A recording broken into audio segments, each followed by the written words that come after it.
Hello, everyone, and welcome to the second episode of League Weekly. It's a very exciting show today. We're going to be talking about the C9 TSM finals that we got coming up, as well as semifinals, which just occurred. Kelsey is going to try to convince me and maybe a little bit of Mark to watch the LPL playoffs. I don't know how that's going to work. We'll have to see. So many more things. Bangi and Easyhoon off into relegations in China. But let's go ahead and introduce the guests, co-hosts, I should say. Sorry, you guys are all co-hosts here with me on the show today. First off, we've got Mark Zimmerman. How's it going, Mark? Pretty good. I watched the semifinals. They were both discussing 3-0 stomps. The better team was just clearly winning, and they were not particularly close. That was a little bit of a downer. Yeah. Well, hopefully we'll see better finals. Next up, we got Emily Rand. How's it going, Emily? Hello. I'm well. KT won, which I was not expecting, but I'm happy about. Yeah.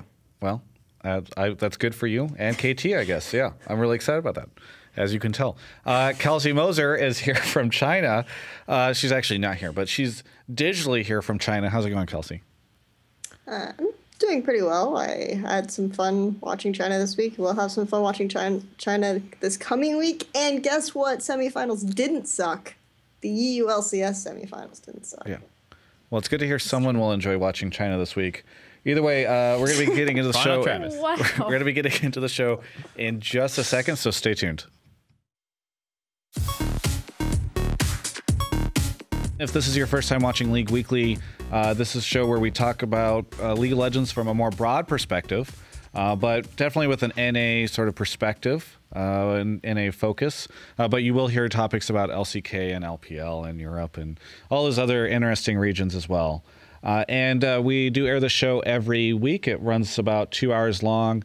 And we also release a podcast version as well. So you can check out the audio version if this is more interesting to you. But without further ado, let's talk about the hottest news out there, which was the NALCS semifinals this week. And, one interesting thing, rather than just kind of recapping the whole thing, is I want to pose to you guys a question, because you're always much more educated in this stuff than I am.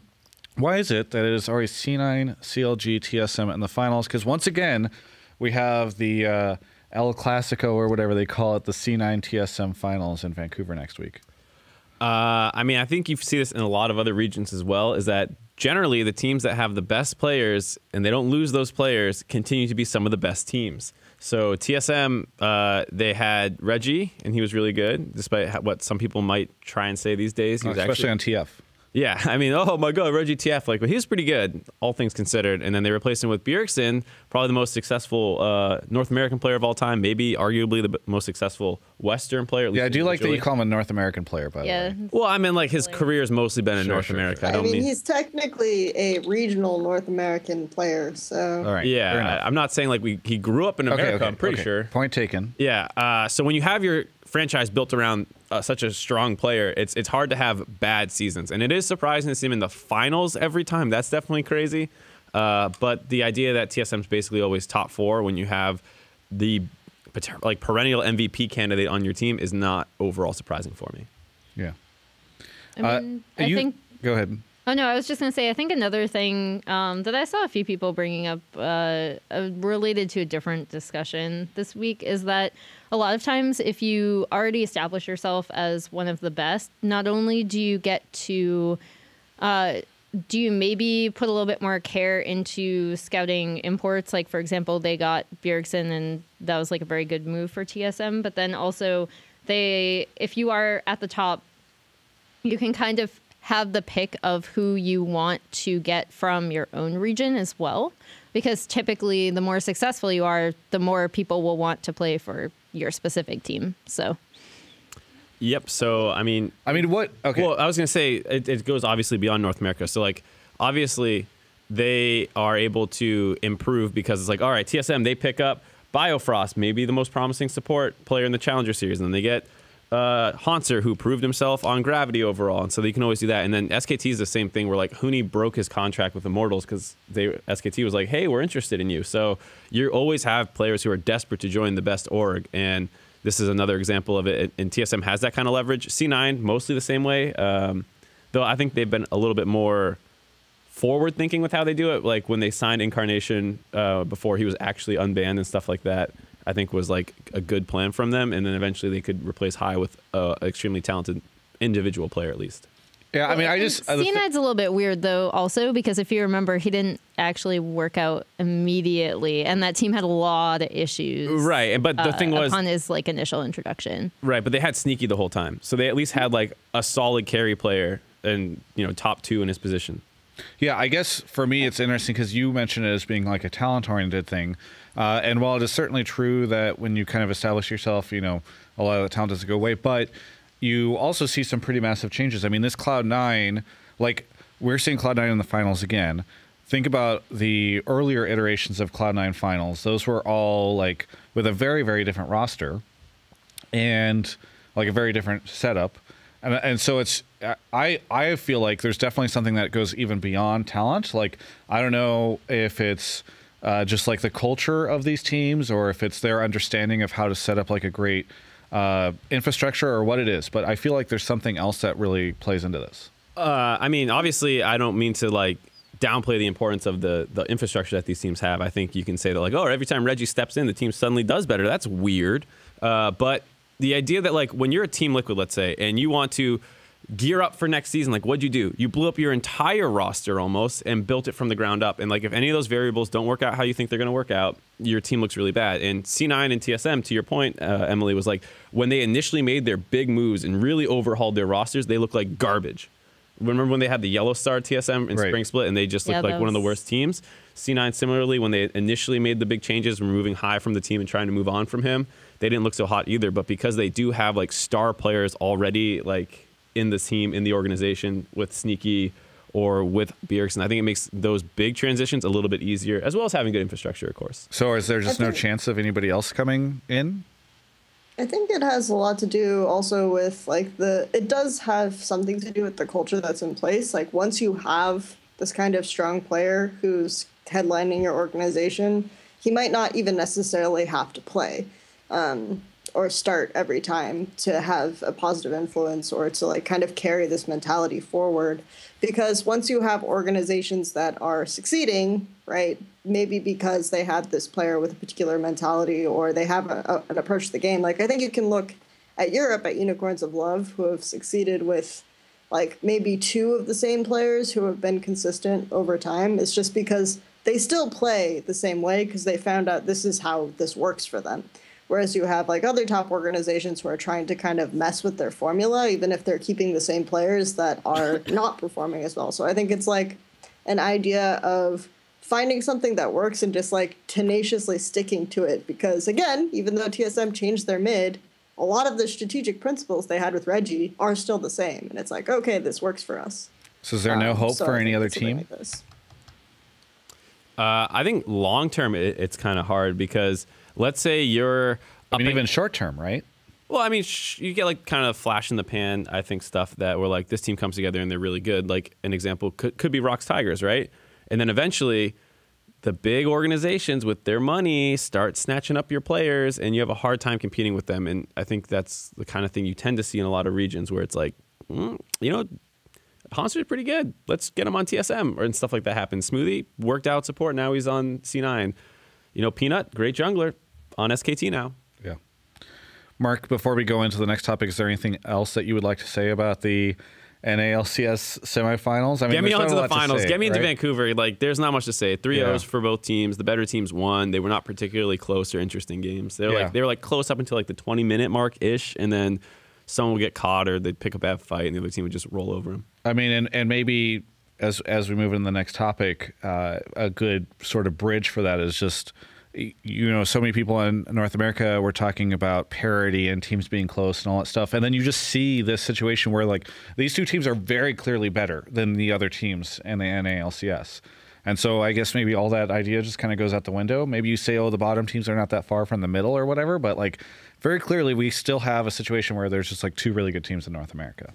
Yeah, I think the idea that the top end came down is still probably true. Like TSM right now does not look as dominant as TSM from summer. I think most people would agree with that. And Envy is not Coast. Like I think those statements still hold true. But it's not like, wow, the 3rd place team really gave the 2nd place team a run for their money. It's like, no, they got destroyed. Yeah. All right, so Emily. Yes. You then pose the question, how much does the regular season matter?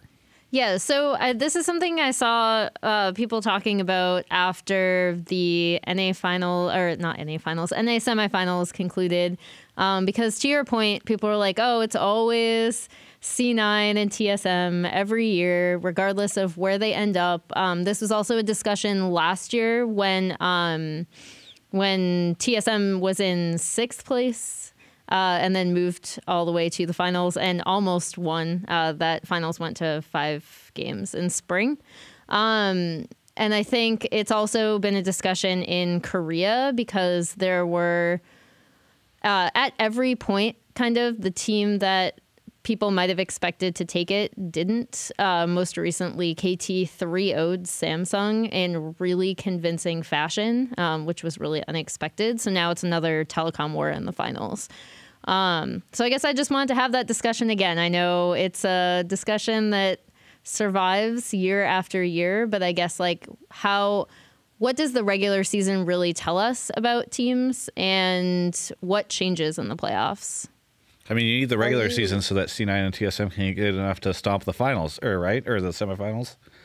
Emily, are you trying to bring up sandbagging again? No, I'm not. Okay. I think for North America, at least, I think that TSM one from spring is actually a great example of why regular season matters, because they obviously had no idea how they wanted to play the game out as a team. And after looking bad for, 7-8 weeks or whatever it was, they kind of rallied at the end to like make a good playoff push to get like 6 or something, because they like almost didn't make it into playoffs. And that was like around the time when Reggie like started stepping in, all that story started up. But I think it's a complicated situation because sometimes meta matters in how teams look, and the meta changes halfway through the regular season, and like the first half of the season doesn't matter in that sense, where like sure your team's generating more synergy or whatever it is, you're figuring out how you guys want to play, but suddenly it's like, all right, well, Kha'Zix and Rengar are no longer like super busted in 1v9 the game. Now they're just good picks. And like, all right, so everyone who had like a good jungler is suddenly like nerfed in that regard, or a good assassin jungler or something. I was a big fan of best of threes whenever I heard that, whenever I heard that players really wanted them, and I think from a competitive integrity standpoint, makes a lot of sense to have this and et cetera. I am concerned about the sort of engagement of the LCS that we've seen. It seems to have dropped from that point in time. And sometimes, my God, you sit through like a terrible best of 3, and you experience this. Sure, I'm sure at CLG Envy was phenomenal. Yeah, exactly. So that's sort of my take. Experience. Yes, that we share. It's NA's ending. Shared experience. We're saving the biggest clown fiesta. Origin, guys, come on. Oh yeah. No, that actually was a really I think the casters entertaining made that really experience. And so I do, yes. and we're talking about the regular season here. It would not be entertaining without the casters. Yeah, so. And we're talking about the regular season here if it matters. So that's, I mean, I think still on the topic of that is this kind of topic around best of threes. Right, and I agree that like maintaining interest of your casual fans is actually more important than a lot of people like to pretend it is. And they're like competitive integrity, this and that, and like if people don't like watching it, then that's a problem. I'm not sure that's the case, because sometimes you get really good best of threes too. Like you can point out the bad examples, sure, but then you have good ones where it's like C9 versus FlyQuest, where like they're adapting mid-series. The first time that they played. When there was like, I kind of zoned out, and then we were thinking of the second one. Yeah, I was like, no.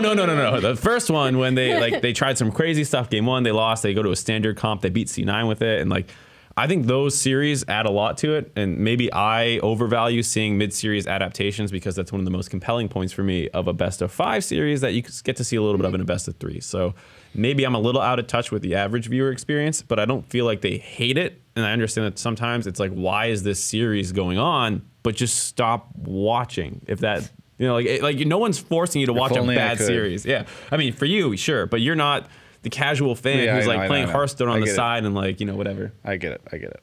I think the complaints about viewership lowering, it just like if you have more games in general, that's going to be the case. So it doesn't really mean that there are fewer viewers overall. It just means that people aren't watching every game anymore. Yeah, they might be doing exactly what I said, where it's just like, I don't care about Echo Fox Envy.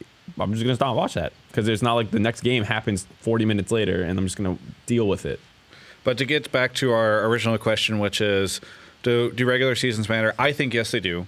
I think from a storyline perspective, I think for the teams to build to a place where you have an interesting playoffs, and then I'm hoping the Cloud9 TSM matchup on Sunday is going to be super awesome and epic, and it goes to 5 games, and Vancouver fans feel vindicated for finally having an event in their backyard with some players that are from Canada. But I think that you don't get to that point without the regular season. I think I don't think any of us are going to say the regular season doesn't matter, so I kind of don't like the question. But I think a better question would be something like, can we restructure the regular season so that it feels like more impactful, or so that it has like something like this? Like, how would you restructure the regular season, if at all?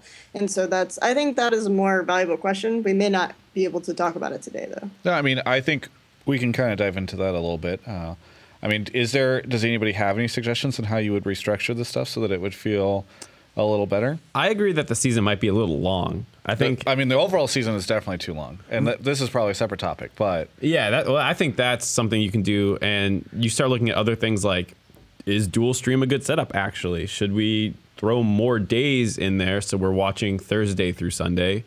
And then you're cutting the streams a little bit. Yeah, right? But now we're talking about viewer experience versus regular, I feel like the season. That would encroach building. on the player and organization. Yeah, but I feel like the two are tied. You can't talk about one without the other. So obviously that's much worse for players, because it's the amount of prep time we have might be horrible if we're playing a match on Thursday and a match on Sunday, and then as opposed to a team that has Saturday, Sunday. I think, and then how do scrims work? All these behind the scenes questions come up. I don't think regular season's that bad. That's just my stance. I actually think it's fine mostly as is, and I don't hear too much complaints about it, other than it can be a slog, and then there's problems of meta changes. I think the biggest thing I hear on the competitive side for people complaining about regular season is that what you've been working for and building your strategy on, if you're a team that doesn't super need to work on cohesion, it does feel like a little bit of a waste of time. Yeah, I think one of the things about regular season versus postseason, or whatever you call it, that feels like the most counterproductive maybe is actually not playoffs. It's promotion tournament and relegation, because it feels like, okay, we want to provide stability for some of these lower tier or mid tier teams, and that's why we have the long regular season. But then you get to promotion relegation, and then suddenly it's like, okay, 1 or 2 best of 5s, and this team no longer has a job for half of a year, right? So it's very awkward in that sense. It's a bit of a paradox in a way. Well, I think we've sort of run this topic out of conversation. Let's move on to the rookie and coach of the split, which got announced, and specifically there was an interesting divide in the voting, which I'm sure we'll pull up in a second. If not, I can pull it up on the computer here, that Mark wants to address. So first off, let's say in North America at least, who got rookie and who got coach, Mark? The coach was Reaper. Not that important to talk about. I think we talked about a fair amount last week about how much we all wish we didn't actually vote for coach of the split, because it's so fake in a sense, where none of us really know what we're talking about with exactly what everyone's doing for their teams. You might have an idea on one team because you have good connections there, but you don't know how to compare that to anybody, so it's kind of a waste of time. On the flip side, the rookie of the split went to Contracts, and then I think it was Acadian, and then Cody got third. And what made this interesting was when you looked at the actual voting, a lot of the Riot people voted for Cody #1. A lot of the players voted for Contracts #1.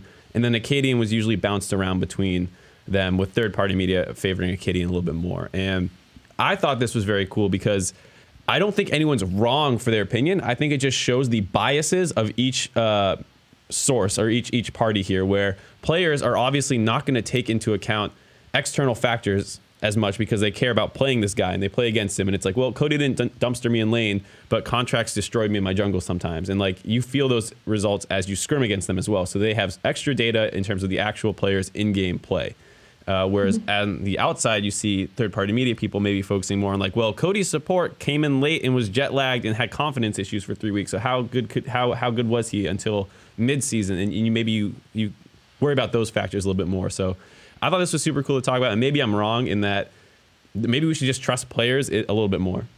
I mean, I think one thing that a lot of people in the broadcast team specifically favoring Cody.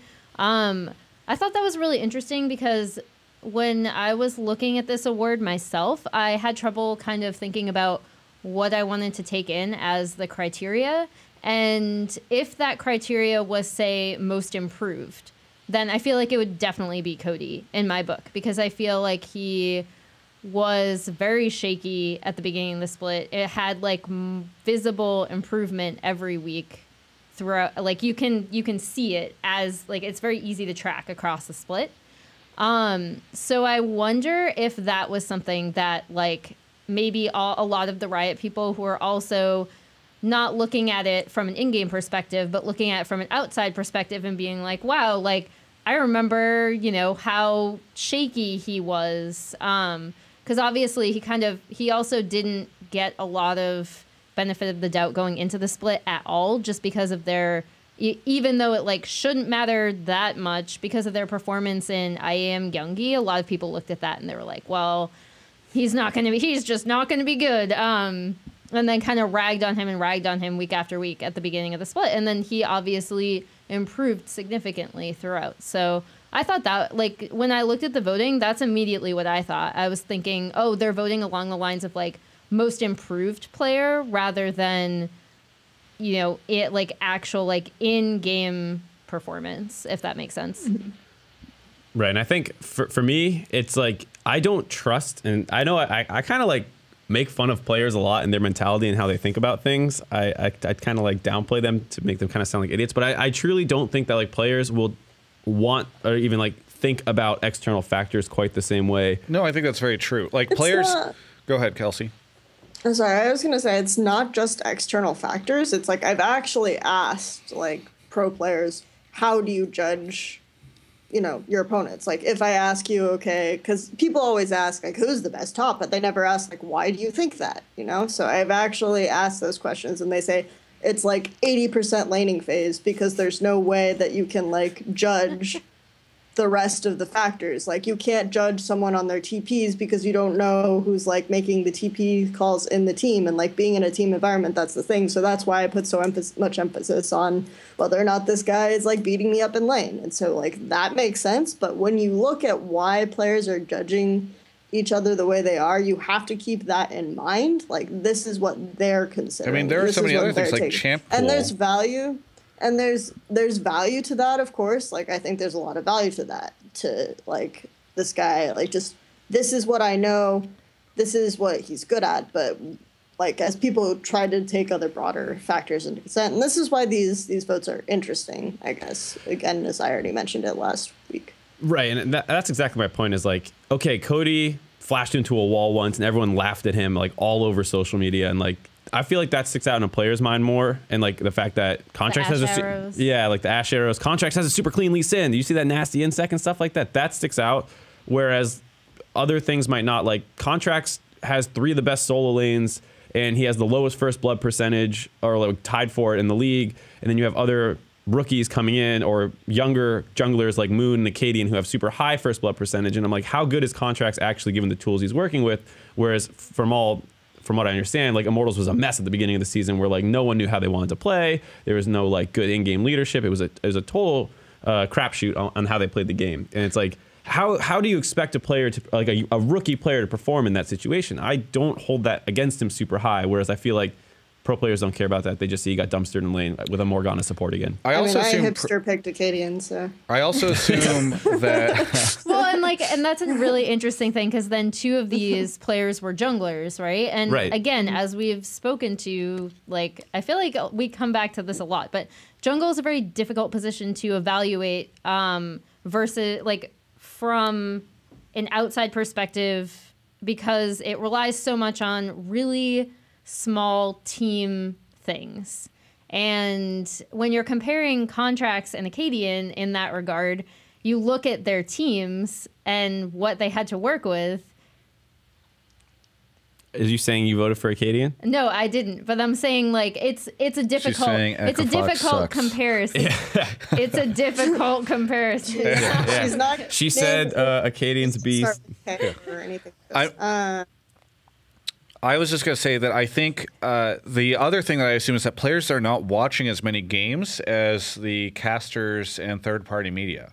Like, my assumption is they watch the games that are necessarily are maybe relevant to them, or like the games that just happen to be on while they're waiting to start at the LCS. But they probably, I assume there's the casters and third-party media watch more Immortals games, for instance, than like random players across the different teams. Yeah, I think They that's also definitely scrims true. a lot. Sorry, you go, Kelsey.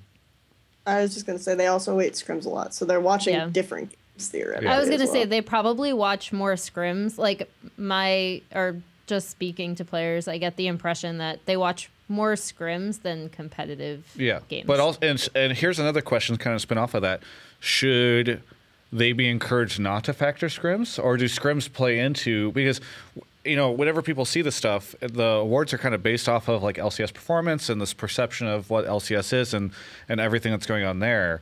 Like, if, for instance, would Golden Glue be a contender for mid, because apparently he's like the god in scrims, right? You know what I mean? Like, you start to end up in really weird situations when players are able to do amazing things in scrims, but not in an LCS. I would be more concerned if there was like a really big discrepancy, where people are actually being like, "Yep, Golden Glue top 3 mid," despite having like some of the worst stats and performances in the LCS. But that's not the case. Like, Contracts is a good player. I think most of us would agree that like, he should be in the conversation for number 1. We might not agree for a variety of reasons, but like, it's not like, oh my God, everyone voted for Contracts. Are they idiots? Like, that's not the level that we're at with this. So. I don't mind that they have extra data sets that we don't have access to, that they weigh their decisions on, as long as it's like at least reasonable. Yeah, I guess I'm questioning whether or not scrims are a reasonable data set, because it's just so, like, again, we're talking about LCS rookie, LCS coach, LCS MVP, etc. And really all that really matters is like how you play on game day, right? I like, to a degree, I think it's fine to weigh scrims. I understand it might not feel good as like an outsider to be like, okay, so he's a beast in scrims, but he's like a mediocre jungler in the LCS. This guy's our rookie of the split or something, if you wanted to make that argument. I personally, like, just having been in scrims, I don't think it's that bad to put some weight on them, the way like the community has suddenly like flipped the other way and they're like, scrims are worthless. Never base an opinion off scrims. You thought you were good because you were beating everyone in scrims? How stupid are you? Yeah. Like, I never got behind. Like, I understand there's different environments, but I never quite got down with that thought. Well, if it were LPL scrims, I would say absolutely okay. not. Please no. Please God no. But if it's But I don't know. I think EU and NA scrims are okay. And if you're telling a player, okay, you can't judge this person based on how they play in scrims, they'll be like, okay, so I played this guy and he was doing Shen. Was that an LCS game? Was that a scrim? Like, I remember feeling really, really like put down by this guy, but I can't necessarily like distinguish in my head whether or not this was a scrim game or a stage game, Well, I think a good way to wrap this up is, as we're talking about the value of player votes, is to, again, remember that Smoothie just voted for his own teammates rather than actually... Don't get me started, man. Yeah. That was yesterday's topic. Don't get me started. Last week. We already discussed this. I know. I'm just saying. We talk about whether or not player votes should be considered extra data sets, et cetera, and then they do I think we can agree players are not putting the effort in to come up with very accurate lists to make sure that they can defend their position at all points in time, the way Riot / third-party media might. Yeah, very good. Well, either way, that wraps up this conversation. When we get back from break, we'll be talking about the Fnatic lane swap strategy and if it could ever work. But first, this break.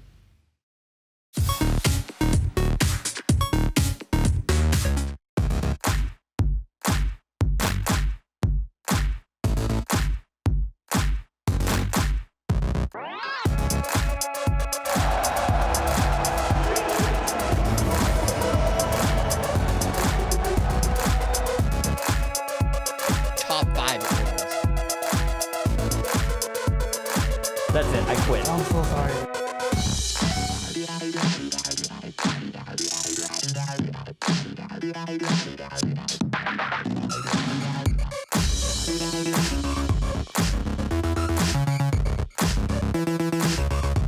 There's no way you get that.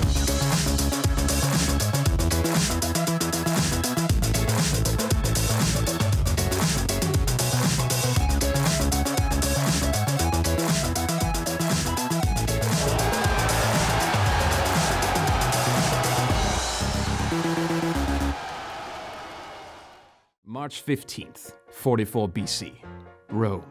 The Emperor Yilang Pang, known as Doublelift, rules over CLG with an iron fist through many years of war.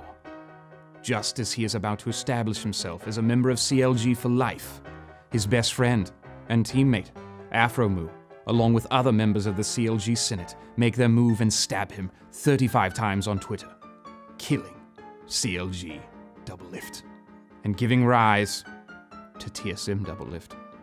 This story has been confirmed true by a man outside named Mark.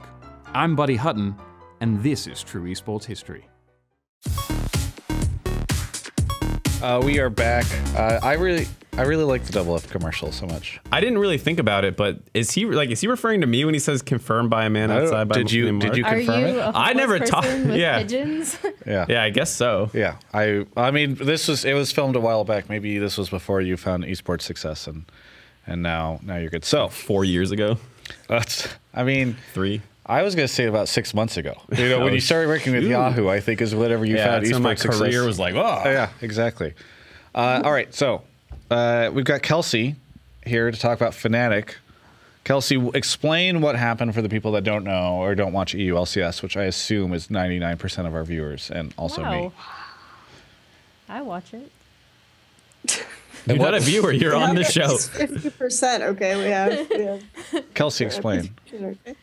Okay, so effectively in 2 of their 4 games that Fnatic played against G2 Esports, they went ahead and decided to start with their duo lane top alongside their top lane and try to make level 1 lane swaps sort of work again. But part of what their strategy was is they really wanted to kind of like cheese catch the enemy top laner and trade a kill.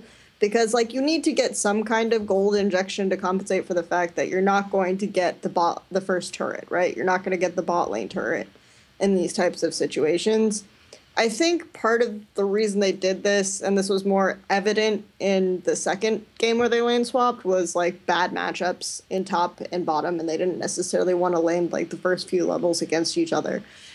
So my question is not necessarily whether or not they executed it well, because it was clear like G2 kind of screwed up the wave at some point and things like this, but the question was more, is this like a viable strategy, and under what circumstances do we think it could work, if at all? I mean, Mark, you're probably the best person to answer this. You were previously an analyst / coach. Well, it's hard to say because like Kelsey was saying, they were not like super clean in terms of how they execute things. Like in that example that I was showing, right after they killed the top laner, Soaz runs into the jungle to try and mess with Trick and just dies 1v1, harassing him on Wolves. So like, it's hard to be like, man, that looked like a good strategy. Can other teams start picking this up, inting their top laner into the enemy jungle? So it's hard to say. The idea, like I would have to ask a lot of questions. Like, is it better to go for a kill there and try and kill the enemy top laner and then he TPs down, or would you rather like freeze the wave back on your side, like old 2v1s where you take the minion wave right away with your AD carry? Is that better? You know, you're never gonna match turrets, so they get the first turret, and then you end up in the standard lane anyways. You know, the level 3 happened in the second game. They still had Ken versus Shen, like not that far into the game. There's a lot of questions that come up around it, and I'm really not convinced it's a good strategy. But then again, Koobs on Twitter was laughing at every analyst who was trying to understand what they were doing. Yeah, how dare an analyst try to understand what was happening in a game? It's funny because I watched a lot of Korean 2v1s and I felt like I understood their thought process generally, and I was like, this makes sense. And for some reason, this one, I just don't agree with it. Maybe there's something wrong with me, or maybe the strat isn't that good. I mean, you're an analyst trying to interpret the game. More than anything, it made me miss old lane swaps. I also thought it was really funny because like the lengths that Europe will go to avoid bad lane matchups, just because I see that region as like the #1 like laning focused region. Lane kingdom. Always, yes. Throughout the years since the first split of EU LCS, I've just seen them as like very, very focused on like specific laning matchups. So that's where it caught my attention. I think it's a really bad trade in like 90% of the situations. I mean, the main problem is that turret is not like the turret discrepancy is not changing. I don't see a way that you get that top turret down. Right. It's not like you put it at 25% health. And what I'm talking about isn't just the turret first blood, but what it does to the lane having one turret down on bot side versus not being able to get that top side and trading just a kill for it And to avoid the bad lane matchup. As everyone knows, I believe that players are all robots and must play perfectly. So in that instance, if you lose the first turret, you're going to snowball. No, actually, people might be surprised that I do think that there are situations where this is workable. Like, obviously, Fnatic are a team that care a lot more about getting their bot lane ahead and having, like, the hyper carry kind of ADC situation. You have, like, some sort of buff on Blade of the Ruin King. Where I think it definitely was let down was especially in the second game, where they try to kind of swap back later into the game and make a play on top side, but because they have mid pushed out, or G2 has mid pushed out, Perks can like answer their play attempt to catch up back into the game really easily. So in these types of situations, I think you need to have like a strong mid lane matchup at least, or something like this, so that you have some modicum of map control. I think part of the reason why people started are trying to do this is because they did lower like some of the bonus, right? I think it's it went down 100 instead of 400. It went down 100 gold. Whopping change. I know. Yeah, I mean it's the problem is the subtle, turret protection. Yeah, it's not the gold. It's subtle, but I think that we might see more of these attempts, because I do think that there are situations where you're willing to give up and try to maybe even freeze. Like QG famously tried to do this type of thing with their lane swaps. Like they tried to make the freeze strategy like work in the fast push meta and things like this. So I think it's there are teams that will try it, and I think there might be situations where it pay off, but I do think most of the time you should be able to snowball the first turret bonus gold into a lead. And that's very effective. I think the first time that they tried it, I actually agreed that was like a good time to try it, because there's a lot of benefits to it. So like you're in a carry versus tank matchup, and if you're gonna end up a little bit gold starved or EXP starved, that's better for the tank side. That's one of the things. It opens up the long lanes where you have Twitch for playmaking a little bit earlier. Like maybe you can find some pickoffs. It opens up a couple different jungle patterns if the enemy team has pushed into your side where you have that turret down. There's like a lot of small minute details that make it a little bit better to go for in that situation. But it still didn't look that good. Like it got them out of like the first 3 levels, and like the Twitch got a little bit more gold, but I don't know. I think my main concern is just that the execution. So like when you're looking at especially early plays, like a lot of early plays, you're looking at the simplicity of what your composition can do. So like it's not that it couldn't work, it's that the execution would have to be so precise that I don't see a lot of teams being able to pull it off. I don't even know if it's necessarily needs to be precise, because you're kind of relying on, like, to an extent it feels right now like a cheese, because I think they were relying on G2 sort of not remembering how to lane swap super well either. Which they didn't to a degree. Yeah, exactly. And so that they were trying to be a bit surprising with the strategy to an extent as well.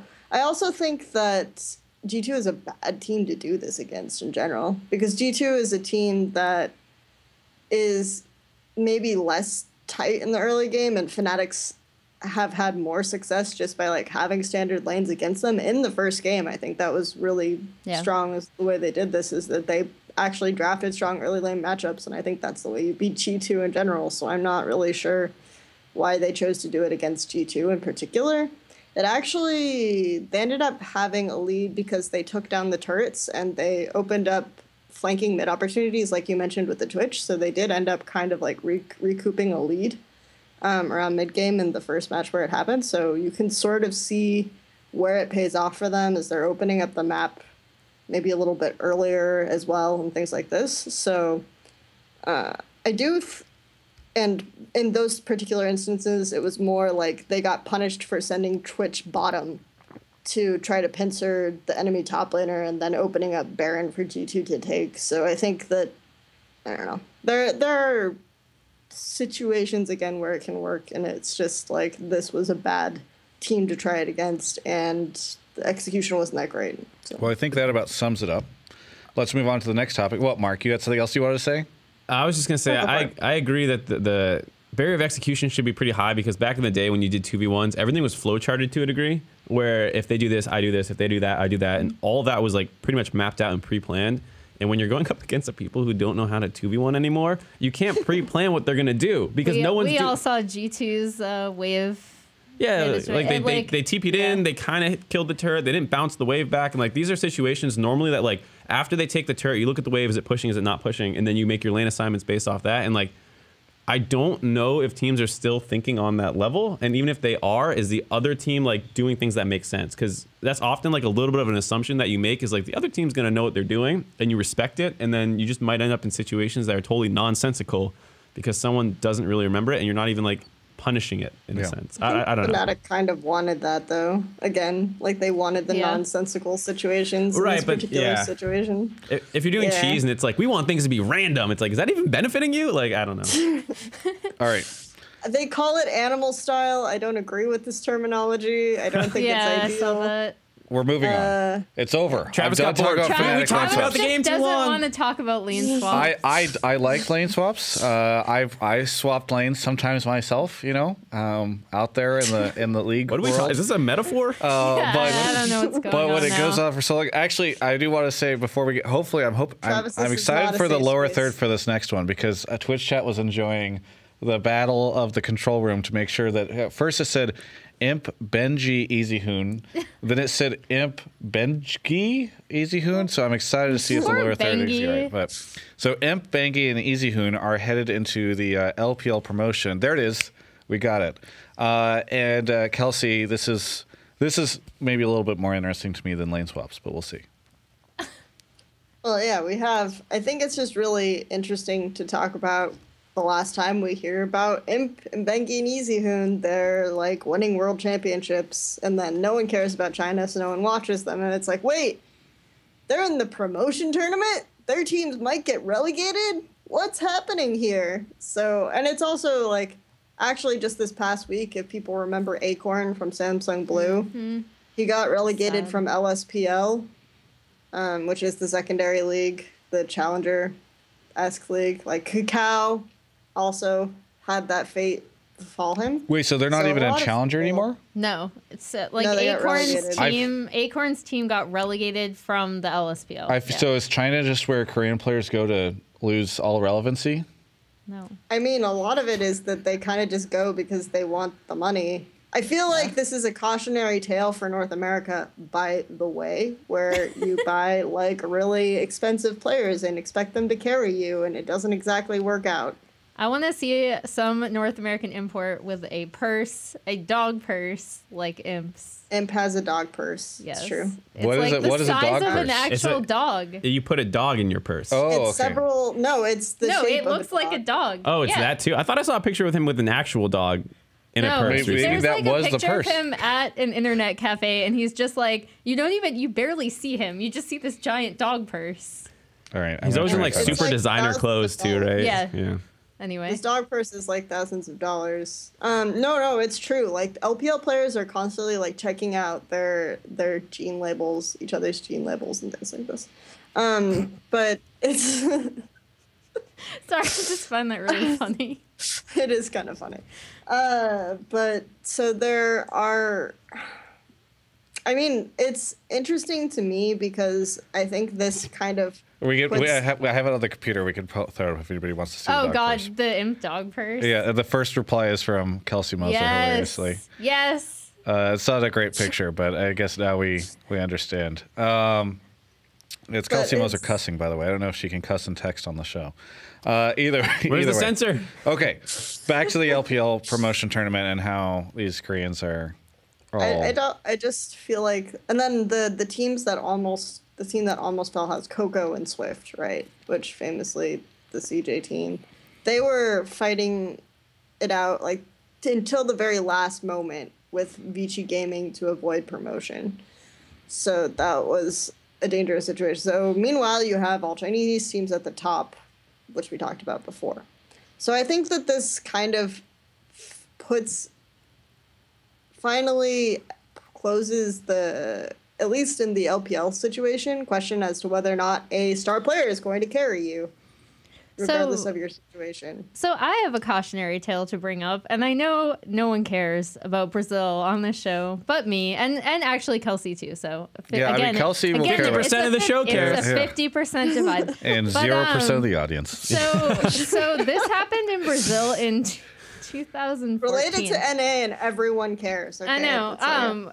Don't do this. Basically, so they also went through kind of this streak of importing Korean players, and then it ended up that the all Brazilian lineups ended up going through, one of which was Kaboom, which was the one that everyone knows about from Worlds. So anyway, I think for me, again, I know I brought this up before, but it always comes back to scouting.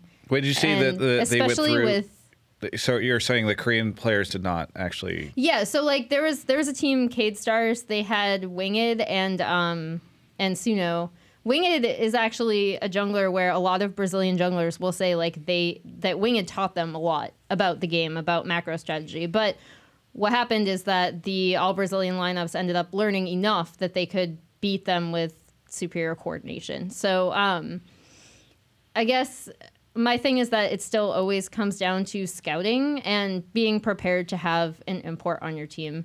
With Bengi, I think it's particularly interesting because I think his jungle style, like, I've written a lot about Bengi. I've watched a lot of Bengi. I've had a lot of Bengi. I can just see the eyes glazing over. Bengi is a world champion, guys. Eyes are not glazing over. I was going to make a Benji joke. Like, I was trying to set if I wanted to bring back the typo. Just like already snoozing in the corner. No, I'm not snoozing. I have a question. I have a question after you get through this. My point is that I'm not surprised that Bengi struggled on a hybrid roster, and the reason is because his style was very much developed specifically and like molded specifically by that SK Telecom team. And so putting him on a different team, it's going to be a very different communication system. He's not going to have Faker in the mid lane, which really defined his jungle style. That was my point. Okay, so my question is kind of funny. It's like Hunter came out and actually blamed Bengi, who is like the CEO of Vici.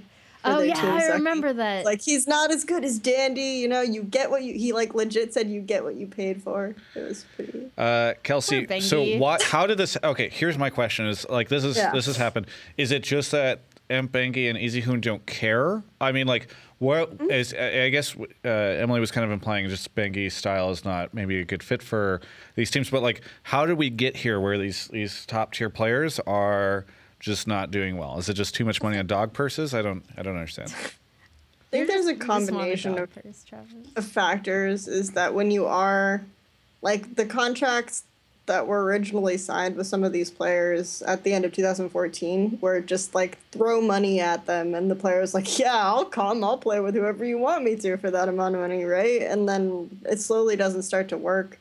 I think that the infrastructure in a lot of these Chinese teams is really questionable because like these Korean players can kind of start to take over the situation, and you end up with like first pick Kog'Maws, right? Because Imp's like, I'm going to carry this team and things like this. And it doesn't matter who their coach is because they've gone through a lot of coaches, and it's pretty clear that the coaches have like no control, the orgs don't care, things like this. So I just think it's a combination of really bad things being contributed to it. So are we going to see these guys go back to Korea? No, I don't think Imp's going to go back to Korea. They'll just sit in the. I mean, how long are these owners going to be willing to pay for players that are sending them in a challenger? It's not the owners who are paying for it. Oh, the streaming companies? Streaming. Yeah. Okay, well, yeah, but ultimately an owner isn't going to want a team that's in the challenger series, right? And if I don't think the owners aren't even aware of why their team isn't doing well. They don't understand like some of these situations. Otherwise, they wouldn't have the same roster. Like, why don't you go tell them you're in China, Kelsey? Go knock on their doors. Hello. LGG now have the longest standing trio, which is Godby, PYL, and Imp, and these all should be like strong players theoretically, right? but the team is not succeeding. And I just don't think there have been good efforts made to improve the situation or anything like this. So I think that it's just like a factor of they think that, oh, you buy the expensive player and they win the game for you, and that's not working out for them, and now they don't have a plan B. So LPL playoffs haven't started yet, right? They start tomorrow. Okay. So who do you think, Kelsey, is going to win LPL playoffs? I promise I have a reason for asking this. Royal never give up. Okay. So I'm just curious if like what the story is here, because I feel like more and more we're seeing teams that do not have good like you see teams that have no imports that are doing well, right? Wasn't this a topic that we talked about last week? Yeah. Yeah. And so I'm just curious sort of how you, like, on one end of the spectrum, we have this happening with Bengi and Easyhoon going to relegation.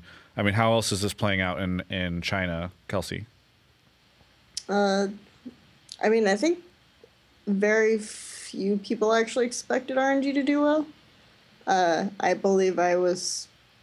I think Raz Wolplasm called me an insane person earlier this split. But part of the thing is that it's just the concept that star players aren't the only thing that wins games in LoL is for some reason a relatively new thing that people are coming around to. I don't know what other people are thinking of. I mean, super teams are exciting, right? I think a lot of it comes down to like, Bengi is not a star player. Like, what are you even talking? Like, this guy was never like, oh my god, Bengi just hard carried that game. He won Worlds. He won Worlds. Great. He's a great player. That is legit. All Chinese owners see is he won Worlds. He got the MVP. I mean, this is what you guys pitched me on the contract. When you said that, my eyes are starting to glaze over. One of you said, "But he won. That's the world champion, Travis." I will defend Bengi to a point in that he has one thing he's really good at, and it was shaped by SK Telecom. And am I shocked that he's not performing well on another team? No, I'm not, because I think at this point that style is like so ingrained in him that I don't think he can just go to another team and suddenly be like, because I mean, I know like it's a long time to think back to like season 3, but like he used to be a very aggressive, like ganking Lee Sin. I know like that shocks people, but and then he developed this more like passive, calculated like pathing style around taking advantage of his opponents, warding for Faker. So I'm not surprised that after years and years and years and years of doing that he's struggling on another team. And even with like, I'm sure like people are going to bring up like Easyhoon is there, but even with Easyhoon, that's just Easyhoon was not like a lane dominant player either. No. It wasn't like, oh, Easyhoon's crapping on the other mid laner. He had that one Cassiopeia game where everyone was memeing him because he like stepped forward in lane. Anyways, the point I was going to say about why like you see a lot of teams with imports not necessarily doing well beyond like infrastructure concerns, like maybe the players are just there for money, they're not pushing the players correctly, there's no synergy, the players don't like each other, there's all these things that can go wrong, but I don't think that unless it's like a really world-class player, a lot of these guys are not necessarily just going to join your team and make it better, like a Flame level player or a Looper level player. Like sure, they're legendary players back in season 3 and season 4. It's like great, it's season 7. These guys were struggling to get on starting spots in their own region. You're like, I don't think you can just bring over any random high-rated Korean pro and it's like, this dude's the guy who's going to carry us. I mean, like, you need like an Arrow who was one of the best, ones in Korea and one of the best AD carries, and then also has a good attitude towards, assimilating into North America. Like, you need a combination of factors to make them actually good. I feel like all the analysts were hyping up Flame for years, even as he was showing a poor performance or whatever. It was just like, oh, he's just in prison or whatever. No, those weren't analysts as much. I mean, like, I could throw some names out there. Yeah, can you people would get really offended. Who are you reading? Like, okay, so even Thorin doesn't necessarily call himself a League of Legends analyst, right? CSGO analyst, sure, but he doesn't call himself a League of Legends analyst. Historian. I don't think Fion on Fire necessarily refers to himself as a League of Legends analyst. I could be wrong, but I mean, a lot of his content isn't analytically driven.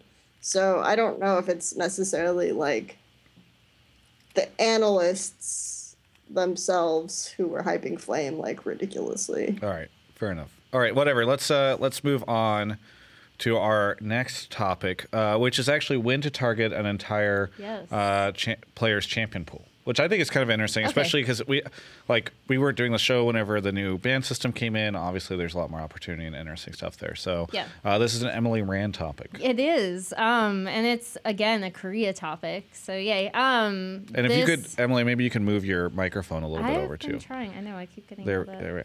You'll probably have to unsticky it. I don't know. The technical issues on episode 2 of the show continue. I can't talk into the mic. So in the LCK playoffs this past week, we finally saw a situation where it was a very player-specific bans in KT's series against Samsung Galaxy. And basically what they did is they targeted the champion pool of Ruler, who is an AD carry that previously was criticized for his champion pool last year. And he picked up Jhin he ended up picking up Jhin for the regional finals. And it was one of the things that kind of like got him through. He's an Ezreal player. And basically what KT did is they completely came in and just attacked him in draft. So the first 2 games he goes on Lucian. And they get first turret down, I think at like 9 minutes and 30 seconds or something in the first game, and then like 5 minutes in the second game. And they just absolutely destroy their bot lane. So I guess my question or like discussion that I wanted to have is, in the very beginning of the split, when we had this ban system, everyone was like, rah, rah, rah, you can just attack like one player's champion pool. And I disagree with that strongly. But I actually think that this was a really interesting scenario where it wasn't the position, it was the player himself being attacked. And KT identified this as the weak point through which they could exploit Samsung. And it worked really well. It's actually one of the huge reasons why they ended up sweeping the series. And so, correct me if I'm wrong. How did they only target him in the first phase of the draft through the first ban phase, or were they targeting him in the second one as well? In the second game, they actually did Ezreal, Varus in the first phase, and Jhin and Caitlyn in the second phase. So it's not because in the replay that they were showing there, it was only showing the first phase of the draft. I wanted to clarify that it was not just always the first phase. I actually agree for the most part. Like anyone who was like they're gonna ban 6 target like bans and draft one away, it's like. You have to assume that the person who's letting this happen to them is utterly incompetent, because otherwise you see the first 3 bans come in, you have 3 picks now to grab something before the second ban phase if you have a pick that you can take. And if you don't have a pick that you can take after 3 bans that you're comfortable kind of blinding, then you have a champ pool problem. And that's exactly what you're talking about here, is that it is not an exploitation of the new pick ban system, it's an exploitation of a player and his bad champ pool. So is that the only time that you do this? Did we just answer the question? I mean, I think you can sometimes target depending on the meta as well. Like, I would be interested to see what would happen with the current meta with the mid champ pool in summer last year when you had Azir, Ryze, Vladimir, and they were like the 3 super OPs that everyone was banning on red side. I'd be interested to see a little bit if like there was a new thing that you could do on red side, like you ban out the 3 OPs, and then like Victor was kind of like the next thing, and then whoever grabs Victor can then target ban a couple more mid laners away from it and take out like Cassio and like some of the other things that people were then playing into Victor.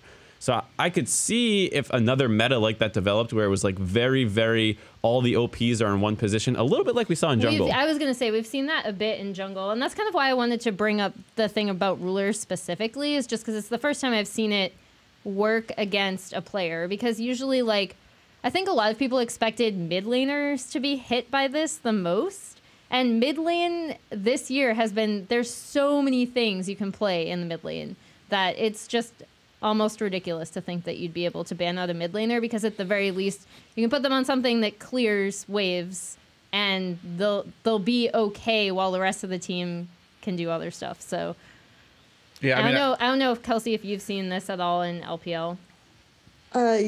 Actually a lot. I mean, does it work? It's the situations in which it works in LPL are kind of weird, because we have a lot of AD carries that just aren't good right now, which is really funny because LPL is supposed to be the AD carry region, but there are a lot of just bad AD North carries. America is the AD carry region. No. We have 2. Woo. 3 maybe if Doublelift comes back. We have at least 3 in LPL. It's good. Okay. So you will get people who target ban AD carries. But typically the way it happens in LPL are in situations that are bad to do it, and they're just not drafting intelligently. Like oh my gosh, there's this really sick jungler. We should ban 5 junglers against him. Then he just like picks something else and it's fine.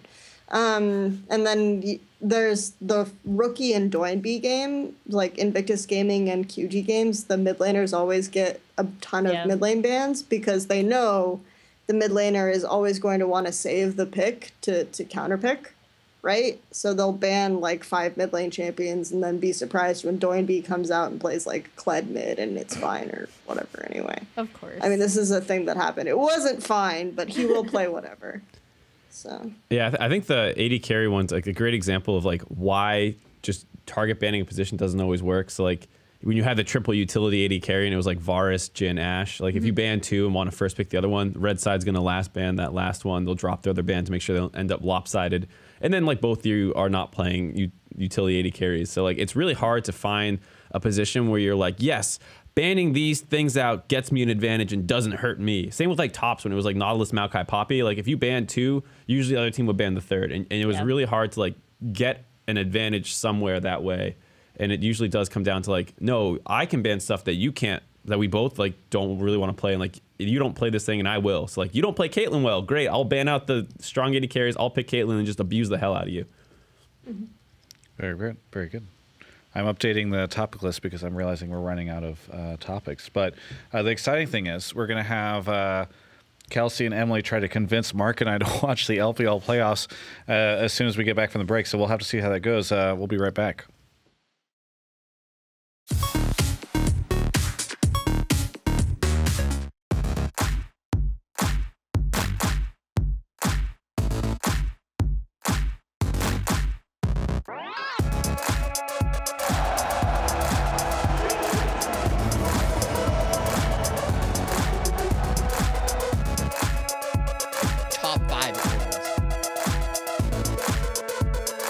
That's it, I quit. I'm so sorry.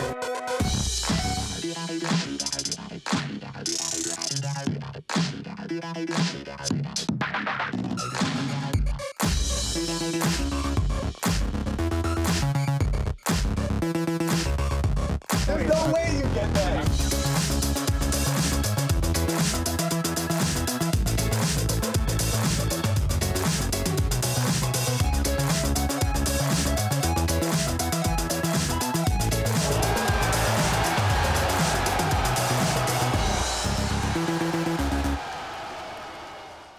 The year's 1920.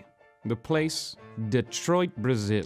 The great prohibition on gaming has begun. An establishment known as WISA starts. Their credo, we will limit the power of these esports players and stop them from bringing evil to Twitch TV. After the establishment of WISA, esports players are forced to go into hiding and play in game easies if they want to get any competition. A hero of the people known as Dyrus, along with his friend John Dillinger and Dyrus' faithful companion Mr. Pillow, decide to take on WISA. After the battle, known as World Season 5, John Dillinger was dead, Mr. Pillow was leaking feathers, and Dyrus decided to retire. The people were so distraught with his leaving that WISA was forced out of existence. This has been a true esports story. I'm Buddy Hutton. Well, we are back live. Yes, live to answer some questions in the Twitch chat. People doubting the liveness of this. I don't know. We've had technical issues. Surely we'd have fixed that in post. That's how bad our technical issues are. It's like, oh, we can't even cut it up and fix it. It's to fake that we're live. Yeah. Well, either way, Kelsey and Emily, well, maybe this is Kelsey leading the charge with Emily giving a little bit of backup. It is time for you to try to convince me and Mark on why we should care about the LPL playoffs and why we should watch them. And it ain't going to be about strategy, right? Because isn't China just known for doing the craziest stuff that doesn't make sense? I mean, theoretically, sometimes. I mean, it depends. But right So now, theoretically, sometimes it depends. we're going to focus on Travis because I feel like I understand Travis a little bit now. I mean, I know what he really cares about is Doublelift, which I can't give him. Yeah, Did you know Doublelift's Chinese? However, Is he playing in the LPL playoffs? I didn't know. However, what I can promise Travis is storylines, which, you know, is something that he's devoted his career to. Like, And as a personalities. Storylines and personalities. Storylines and personalities are things that Is he Imp cares in the about. LPL playoffs? Does he have a No, dog he's back? Because that's kind of fun. We just talked about how I know. he's in I know. relegation. I'm just saying. Like maybe I should watch Okay. relegations because that's more interesting. Okay, but sorry, continue, Kelsey.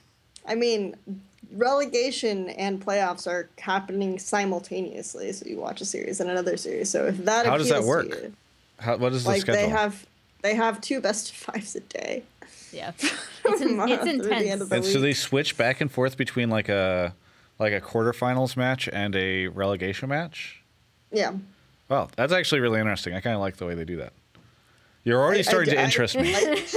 I would like it if it weren't all in 1 week. That's Sure. kind of frustrating, but I think that this is like a really, really exciting time in LPL because there is, first of all, not a really clear team that's the best. Like, that's not, oh, EDG's just going to win the whole thing. It's whatever. I mean, you But said there- Royal very quickly whenever I asked you.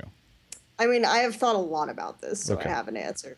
But it's not perfectly clear who's going to win. For a while, there are top 3 teams. I think these top 3 teams, like, actually counter each other really well, but the storylines that go into these top 3 teams are really exciting. So, first of all, you have Edward Gaming, okay? They've been dominant for a while. They've been doing really well, but their star player, the core player who has led the team, Clearlove, is on the bench, and they have a brand new jungler, okay? That's And good because so- Clearlove does not brand give good new interviews, by the jungler. way. No offense to Clearlove, but his interviews are not great. He gives good Chinese interviews. Yeah, well, nothing for me. not- Okay, so he's on the bench, brand new player. This was the But player we talked about last week, right? I was gonna say he's not really a brand new. Yeah, player, this was but wasn't yeah. this the player that you said we Brand agreed new for should? North American audiences because we're not watching. Isn't this the player that we agreed last week? Like, shouldn't be on this team. Neither should Clearlove. Well, we talked about it on the unaired pilot. Okay? Yes. Oh, okay, yeah. Sorry. Yeah. That no one got to That's see. Fire Lolly was struggling, but he's actually kind of improved a lot. And part of it was that Mako, who is the sport, has now been leading the team. Okay, and he's been taking over the reins. And there was this conflict between Mako and Fire Lolly, where Mako wanted Fire Lolly to play like Clearlove, and Fire Lolly was like, "Dude, I'm not Clearlove." Yeah, Okay. that's the thing. And then so they had. You're seen starting to that. lose me again. I'm not. Interest But levels then it was- dropping. What happened is there was like a really exciting moment where Mako understands that Fire Lolly is going to be his own guy, and so he got like started invading and then doing a bunch of ganks and like being really, really proactive jungle and going top and all this other stuff. And so that's when like the team started to click and have their resurgence. And How become, long like, ago a was top- this? This was within the past few weeks. Okay. So this So is they the were exciting- not doing too well, and now suddenly they're starting to climb and do good. Yeah. And then WE, all right, has been a team that's like a classic team, right? They've always done really well, but they're like the CLG, okay? Yeah. They're kind of like the CLG team because IPL 5 victors, right? Yes. Yeah, they were the IPL 5 victors. Is But more Messiah recent- still there? He's still streaming. More Is it- recently, they're like the CLG team. They've kept mostly the same roster. Like they did change their support recently, but their support is like what used to be maybe their most recognizable players. So they even became like more CLG with the roster change. Okay. Where CLG's had a because- very boring split, by the way, from a storyline perspective. So this is hopefully you're telling me this is like old, like in an interesting. Wait, version of CLG were awesome to watch because they just got aced every time at 15 minutes. Let's move on. Okay, so all right, so we But got they're- WE, they're which is CLG. commitment. They're keeping the commitment to the synergy is the point. Yeah. And then they have like the really sick jungler who is countered by EDG because EDG just picks strong lane matchups and then he invades and dies. But the point is that WE are having like this resurgence, and there was this really, really amazing moment where QG 2-0s WE, okay? So Okay, who's QG? 2-0s. You got to tell me who this is. QG Reapers are not a top team, but they Okay. are close to a top team. And there's like, you know, the Doinby Swift storyline. Tell me you know the Doinby. Oh, I God. wrote this on our website. Come on. I can see the wheels turning in Travis's head. He does not remember. I was traveling during that time. Let me. You're just making that up. The huge feud between Doinby and Swift that happened last year that caused QG to actually forfeit their semifinals last year. It was really bad. And like Doinby ended up publishing all these chat logs, and like Swift ended up kicking him from the team effectively. Okay, and I they see. went December through, 23rd, 2016. We've got this up on the computer. We can pull it up. Yeah. Okay. All right. So I'll have to read this. Then you're like, there's homework to this. Yeah, I'm yeah. already not. Yeah. Okay. I mean, it was on Reddit. Come on. North American people saw this. Okay? I was actually, okay, this was like New Year's Eve or Christmas Eve. I was with my family, you know? You weren't watching League and working? Yeah. Okay. So then there's all this drama with Doinby. Yeah. Doinby came back from LSPL after QG which became Newbie, kicked him. And they had like their triumphant rise. And he had a feud with EDG's new jungler Firelolly. Okay. These guys 2-0-WE who are at the top of their group, right? And doing really, really well. And then suddenly they get 2-0'd by QG, which opens a window for EDG to take the top spot in the group to get the semifinal bye, right? Yeah. But then QG only has to take one game from EDG to knock them back down, and they haven't been able to beat EDG all split. They take the one game, and it was like Doinby's revenge because of his feud with Firelolly, because Firelolly did really bad. I like this. Was there any like trash talk? Yeah, there was some trash talk. Like Doinby and Firelolly were playing in a solo queue game, okay? Mm-hmm. And Firelolly was like feeding really hard, and Doinby kept talking about how bad the jungler was in chat and all this. Like at the end, he said, "I hope when EDG play," because this was before Clearlove stopped starting for the team. Doinby said, "I hope when EDG play, you're the jungler." Okay. And the implication was like, "Yeah, I want to show you up." Yeah. And then, of course, EDG beat them. But in this is the last best of 3 of the regular season. QG beat them in one game. They don't even win the series, but it knocks EDG down from first in their group, so they no longer get the semifinal bye. Yeah. So, and because of that, they're on the harder side of the bracket with RNG. So we're going to have the EDG RNG semifinal, okay? So are we done yet? Like, oh my god. really Travis. exciting. Okay. EDG RNG. It's like you're getting me hyped for LPL playoffs, if that matters. Team that shouldn't have been doing well, and then Firefox, who got laughed out of Worlds in 2015 for being like theoretically a bad coach of LGD, he's back. He's leading the RNG coach, the all-Chinese team with UZI, who is playing like a team role. You can actually sub UZI out, and they play the same way. It's actually, but the thing is, this is where we get Travis, okay? Because UZI is double lift in this scenario. Oh, okay. You got me back again. All right. He's like the selfish AD carry that no one ever thought. Yeah, I know Uzi. Yeah, I know about that. And he ends up like getting kicked off from OMG, sort of like CLG. This is like very, very loose metaphor. And then he comes back and he's playing suddenly on RNG, and he's like a team player. He's taking a step back and he's letting his rookie support lead him in lane. Okay. And they're like, the rookie support is actually the shot caller. And this team is actually playing strategy and playing like a bunch of different roles. And then they have like 6 players in almost every role are getting it. And then they're going to go to Worlds. So now I want to see Royal win. Yeah. See, because I also want to see Royal win, but not for the reasons. I mean, they're like the resurging all Chinese team with like good players in all roles. And like they're the hope of China. But there's this other all-Chinese team on the other side of the bracket, because there are like 3 sort of good Chinese teams on the other side of the bracket that are like WEQG and OMG. So we could theoretically have 10 Chinese players in the final, Travis Gafford, and double lift winning. That'd be pretty cool. Are they actual double lift or? Yeah, wait. I lost you. Which one? So this is like Team Liquid. So like he left Team Liquid and now he's going over there to help a team win? I feel like all of the LPL fans are just really sad that I'm comparing UZI to double lift right now, especially after 2016 Worlds happened. Yeah. Our viewership took a hit during this segment, by the way. What? Jesus, Travis. Okay. It is Interesting. So when would you recommend I start watching it? When is it going to get interesting? Right now is what she's saying. Tonight, sort of. Right? I mean, Tuesday night. Yeah. Right? Okay. Tuesday night. I think it'll be most interesting on Thursday night. So here's the problem. I'm going to a Galantis concert on Tuesday night, so I'm going to miss that. But maybe Thursday night. But Thursday night, I'm going to be in Vancouver because Doublelift and I are road tripping from Seattle.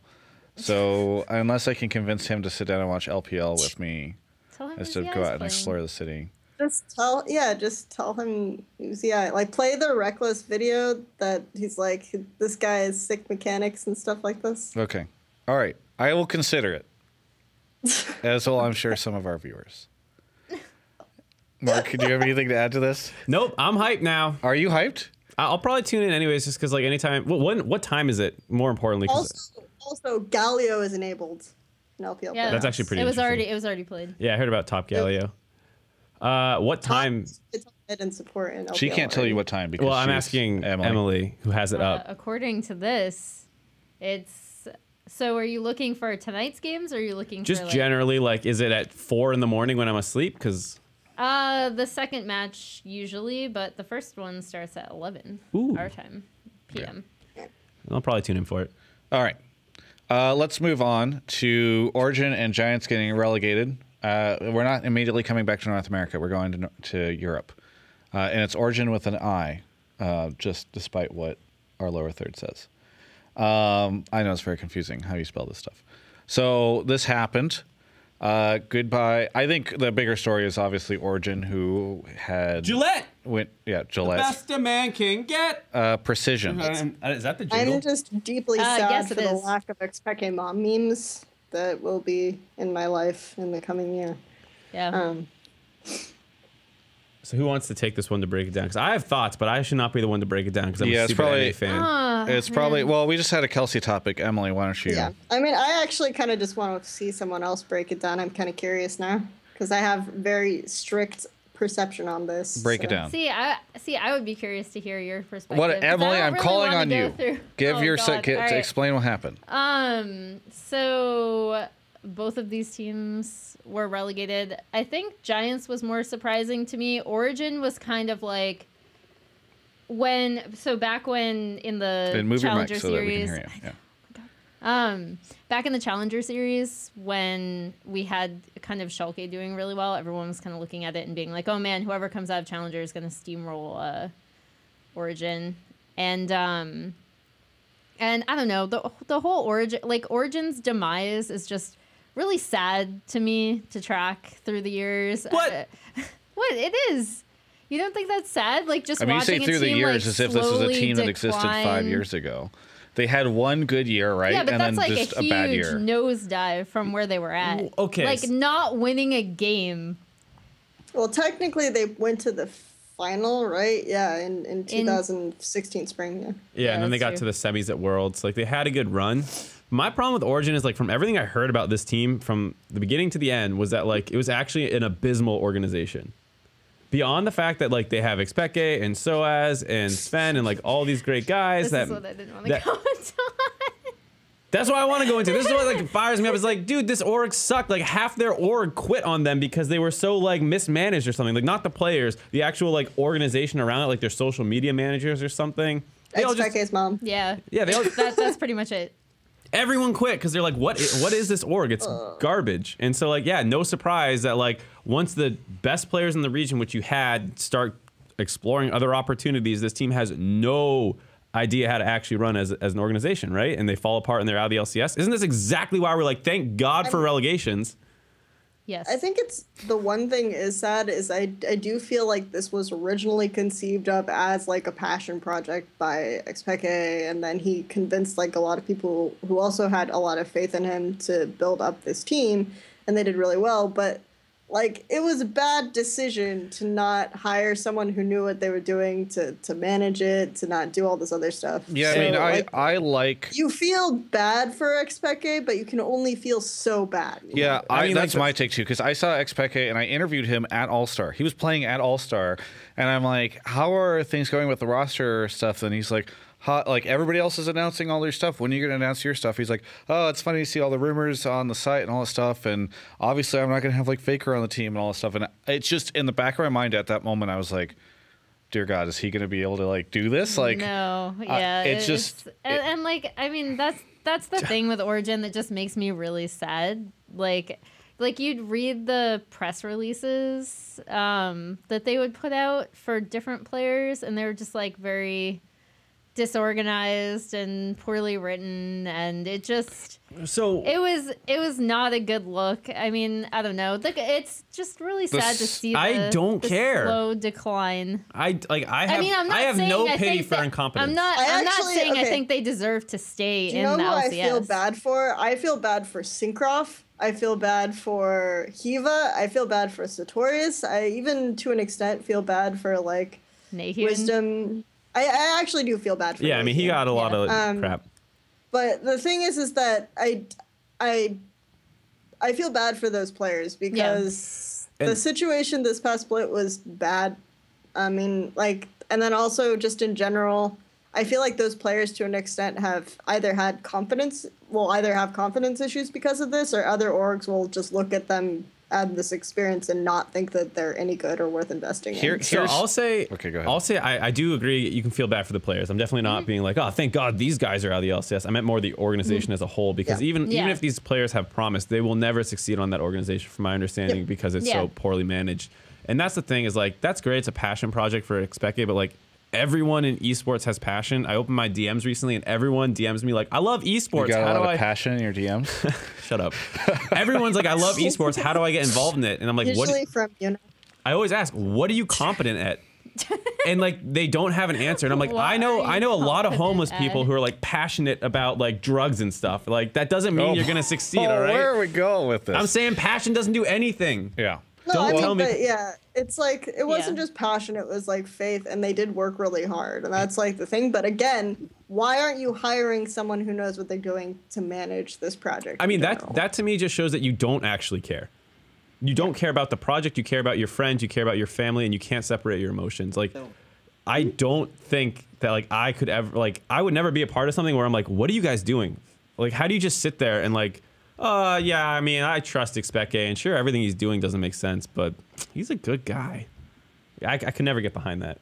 I guess here's who I feel bad for. And as much as I like to make fun of EU LCS, I feel bad for Europe, because I think Origen was a great story, great team. You had this whole thing where like a star player went off and yeah, I mean, it's still a great story. It's a sad story. It's a sad story. But you know, like it was and it had a great deal of fans behind it. And I think EU LCS, it has struggled over the years being kind of the younger brother of NALCS, and people like the viewership is not always as good. Although a bunch of people will tell me, yeah, but look at the foreign language streams. You know, regardless of what, there's a perception at least of EU LCS being less interesting or the worst version. I think. And really? this was you don't think this? You haven't seen this all over Reddit? Emily, I have a response to this, though. Emily, the fan at the LCS this weekend, Emily and I meet a fan at the LCS who asked for a picture, and the woman that was with them, I looked at the two of them, and I said, and they had an accent, they're from the UK, and I said, you have your own LCS, and they said, yeah, but this one is better. And it's like, yeah, like you had Origen and Fnatic, like this epic rivalry between the two because of the players and stuff like that, and then like Origen just turns into a dumpster, and sure, like G2 kind of moves up, but then Fnatic drops down, and like they have G2 now, which should be like enough of a storyline, but they don't feel like they have a good rival right now. Yeah, quite like you had last year. It's not even about like the rivalry with G2. It's about like some of the fans being disappointed by the international. Yeah, people don't even like G2 because of the international stuff. Yeah, G2 is like the villain of Europe. Which would be fine if they had a rival. They have embraced, and I actually really appreciate that. They embraced it last year. This year, they're like, we don't want to trash talk. We don't want to do anything. Yeah. So it's like things like this. But like, again, people kind of attack them for that. So I sort of see why they're afraid to do it. But the problem is, I don't like, something that people don't bring up enough is that EU LCS had the most rookies of any major region starting on teams this split, which means that you don't already have storylines built up. right? You don't already have like players with histories and built up and like give a rookie player a microphone and he'll be worse than me initially, right? He'll just be like, nah. But then over time he'll get like the swagger, the personality. You get people to coach them, things like this. So it takes a little time when you have a lot of rookies to build up like that kind of cool stuff. And so I'm really excited for the future for EU LCS. Because you do have a lot of like cool new players on UOL, a lot of cool new players like on Misfits. So I think it's not necessarily a terrible thing that right now we don't have like the super cool rivalries. It just means that like people like me have to do their jobs better and start investing in these players and telling these stories better. Well, I think that's a good way to move on. When we come back from the break, we'll have the NALCS semifinal and final predictions. But first, before we go into break, I'm going to ask the control room, we were talking about Mark's passion and his DMs. And actually, there's some evidence here. Watch out, there's a cursor on there. Yeah, I know, it happens. But that's there's Yuna, all right? Those aren't people coming to my DMs. That's me going to his. Well, either way. Let's just move on to the break. Let's get out of here.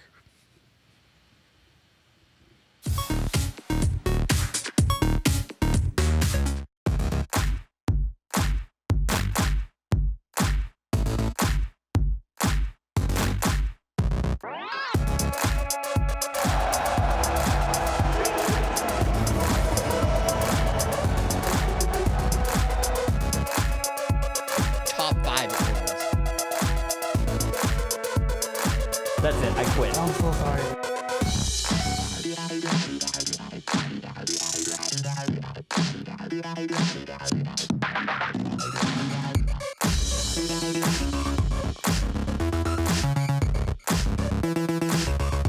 There's no way you get that.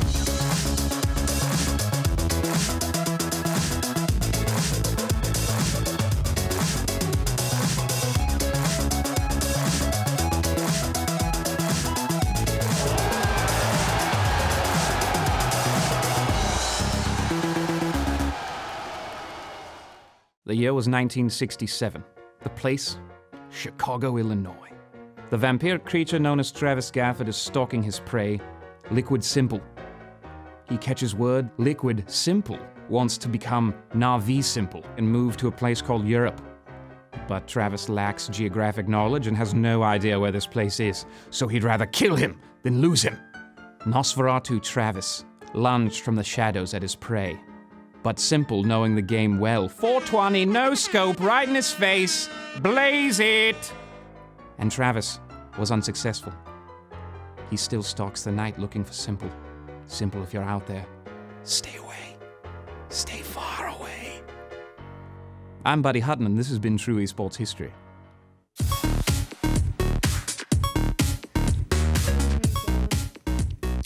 We're not going to talk about that commercial break.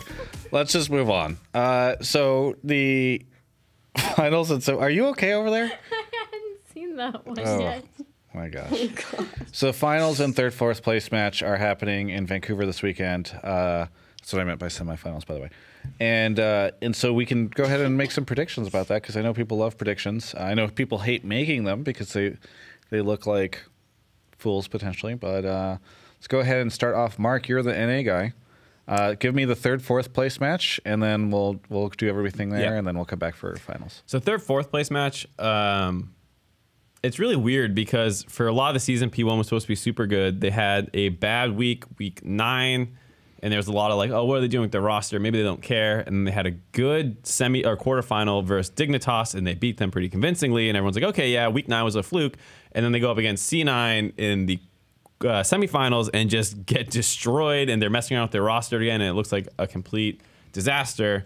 And so now they're heading into the third, fourth place match versus FlyQuest, and it's very like, who is P1 anymore? Because we thought we had this like, oh, they have Meteos to control the jungle, and then that frees up Zig to have weird carry counter picks, and Arrow and Rio are super solid carries and a little bit of playmakers, and like their support's a little bit questionable, but they can usually get out of the lane, and then he plays fine from there. And now like almost none of that might be true. We're not exactly sure. I actually feel a lot better about FlyQuest during playoffs, where Moon has stepped up to show that he's pretty consistently a good jungler. High against really, really good mid laners might get abused a little bit, but he can still make plays with the right team comps and stuff like that. but they're still like they have big question marks at top and bot lane. So it's a very like it's like whereas when you talk about TSMC9, I think you see like a lot of strengths and you're like here's where I know these guys are going to do certain things. And FlyQuest P1, it's like I don't know what's happening anymore other than like Moon is a good jungler. That's like the only thing I'm sure of. So with that in mind, I'm gonna go 3-2 FlyQuest. Someone might have heard me say something else yesterday on my show where I said it's 3-2 P1. This is your show. Yeah. But Skara said 3-2 FlyQuest, so I had to say 3-2 P1. Yeah. I don't know who that is. I'm moving on. 3-2 FlyQuest. Okay. So I am really sad at P1, I guess. And like Kelsey and I are actually doing videos where we're going through and predicting all this stuff. So I'll keep it short so I can talk about it then as well. I'm going to still try to give P1 the edge. I'm really hoping they come out with the 1-3-1 strategies that we saw against Dignitas, especially since, to your point, FlyQuest has some weak points in their side lanes, more so than the center of the map with High and Moon. Or I mean, that's the way I see it. Like even against TSM, they had trouble controlling their side lanes. I think that are we just keeping it there? Because what is your prediction? You have a number. You said P1. I said 3-2 P1. Oh, okay. Oh yeah. Okay. All right. So we got 3-2 FlyQuest, 3-2 P1. Kelsey? I think I'm just gonna say 3-1 P1. It'd be just like have so much faith that it's ridiculous. But I don't know. I think I was just even less impressed with FlyQuest than I was P1, and that was mostly because like they had some really straightforward compositions, like the Rumble Talon, and they just had really weird like moments of lane assignments, like why is this player there sort of situation. So I just not feeling FlyQuest as much. I think the thing that makes this one weird is like any number of things could happen as well. Like maybe P1 bounces back and looks like quarterfinal P1, because if they play like that, then I'm like, oh yeah, P1's going to take this. It might even be a 3-0. Like who knows? Yeah. But like they have been so inconsistent in the most recent weeks that it's really, really hard to place where P1 plays. Whereas I think FlyQuest is a little bit more of the known quantity, and they're just going to do their thing where they pick like all damage comps or lots of engage and playmaking, and they go crazy. And if like P1 doesn't have a lead already or can't match the craziness, like P1 might lose. So I am going to go with FlyQuest. We care about your prediction? They do. Who? I don't know who you're talking viewers. About. We'll see the Twitch chat says. I have a lot of no's. Press 1 for no. No. FlyQuest 3-1. Because I think that well, first off, I'd recommend, there's a very funny interview with Lemon that just went up on the site that I did with him where I was like, how do you think this is going to go? He's like, well, we both just got 0-3. And he said we both got it on. So I like self-censor right there. And so we'll see how this goes. But I actually think FlyQuest, they have a lot of players that are used to playing under pressure and in these types of moments and on the big stage, et cetera. And I think that they're going to 3-1. There's a lot of ones in chat right now. I don't. Yeah. That's a Twitch replay system. We're not looking at that. All right. So let's move on to the finals. TSM C9. Mark. So kind of the opposite, where both teams looked awful. Both these guys looked pretty good. I don't think it was like, oh my God, they're even better than I thought they'd be. C9 contract stepped up. He looked really good. The big problem with C9 that a lot of people had with him during the regular season was that their early games were inactive, and a lot of it was due to contracts having low first blood participation. He pathed fine. He wouldn't get exploited for the most part, but he couldn't make plays with what a lot of people considered really strong solo laners.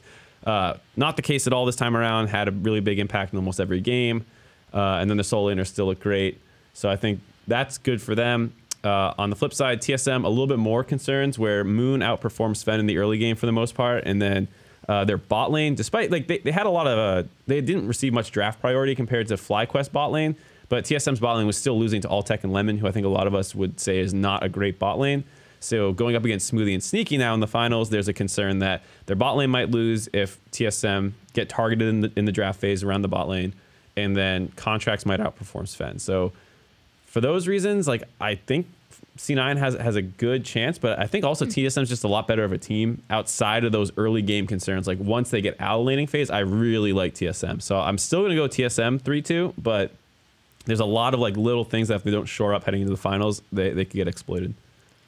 I'm going with 3-1 TSM, and I actually agree with everything you said about C9, especially with Contracts and Jensen working together. I think this is kind of one of the first times where I saw them and they were like seemed like they were actually communicating a lot better than what their regular season had been. However, I think that TSM just have a lot better understanding of how to trade objectives, where to be on the map, lane assignments, just like pretty much everything across the board macro wise. I see TSM as being better than C9, and I think that it's not impossible for C9 to win, but I still think it's going to be a 3-1 TSM. I mean, previously I would have said a 3-0 TSM, so I think C9 did look good. Well, how generous of you. Kelsey? Well, I mean, for me, I still like have some issues with the way that Cloud9 play with their jungler. I'm less on saying, oh, Contracts is just inactive, and I'm more on saying, like, understanding where the pressure is on the map, like, you can go to this part of the map and things like this. And that is definitely a team thing rather than a contract-specific thing, in my opinion. But I still had a few moments where there was questions on that. I'm more, like, where I'm concerned with TSM is, again, things like Blade of the Ruined King, like, what happens if Sneaky and Smoothie get like a nice snowball going and things like this. So I think that we're in a situation where that is like more punishing than it was in the regular season when TSM and C9 played each other. So, I mean, that's where I have a pause. I don't want to make a huge definitive prediction before I go and review the games again. So I'm just going to say TSM, and then I'm going to make a definitive prediction when I have to before the games. Fine. So, when we do our video, right? TSM 3-2. Any reasoning?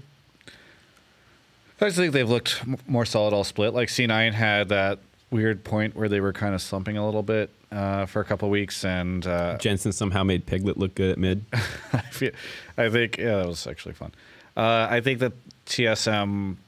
I mean, I don't know. I don't ever think you bet against them whenever you have the opportunity to. So that's my prediction. So we'll see how things fare in Vancouver. I'll be on site to cover it. Make sure everybody watches the interviews or coverage of a press conference I may or may not have to cover. But now it's time for questions from chat. We already have several that are queued up. Shadow Chaz, or Kaz, I've never figured out how to spell that, has returned. And he says, what are your predictions for the LCK finals? Also, who do you think SKT will use? I'll toss this over to Emily and Kelsey. I'm hoping it's blank. What? I know. Nobody can hear you. I know that's not the popular answer. I'm hoping they use blank, but I'm presuming they're talking about the jungle. If not just jungle, I'm gonna say blank and Huni. But I am still going to give it to SKT again. Kelsey and I are going to be doing a video on this, but basically, I think that KT had a really good draft against Samsung. I think they attacked their weak points really well, but I don't think without significant improvements in their mid-game transitions that they'll be able to go up against SKT, and that's more of a matchup thing, just because I think that we saw KT get really heavily criticized for focusing on the early game, right?